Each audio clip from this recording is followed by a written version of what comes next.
Assalaamu calaykum. Soo dhawow daawade. Waa mar kale iyo muuqaal cusub.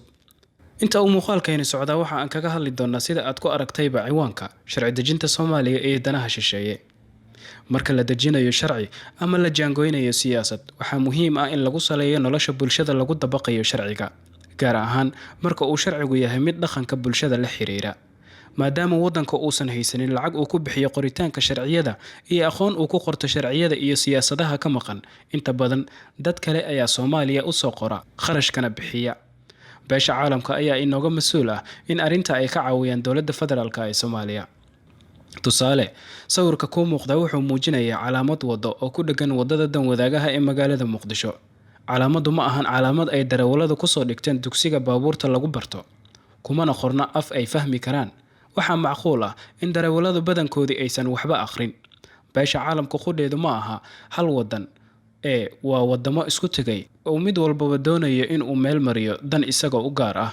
Tusaale ahaan, wadanka Ingiriiska wuxuu xiiseynayaa inuu dejiyo siyaasadaha iyo sharciyada ciidanka xoogga dalka. Sababtuna waa in la helo ciidan la og yahay sida ay u dhisan yihiin, awoodooda iyo aqoontooda heerka ay joogaan iyo wixii la mid ah.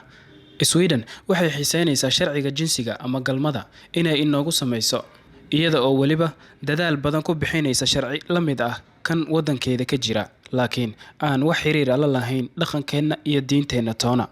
Danahaas kala duwan oo dhan waxay rabaan iswaafajin, iyada oo mar walba maskaxda lagu haynayo qaab dhismeedka bulshadeena, diinteena, dhaqankeena iyo xaaladdeena maanta taagan intaba.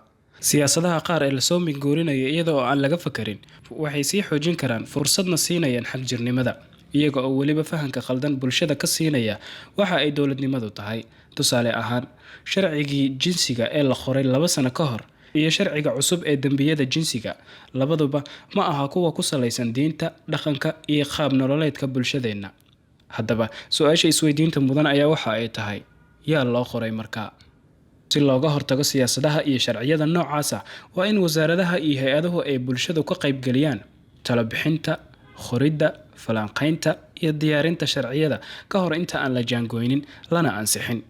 Warbixintan waxaa qalinka u qaatay Cali Cadow muddo sanad ka hor. Inta aan ku kulmi doono muuqaalkan kan xigana waxaan idin leenahay amaano Allah.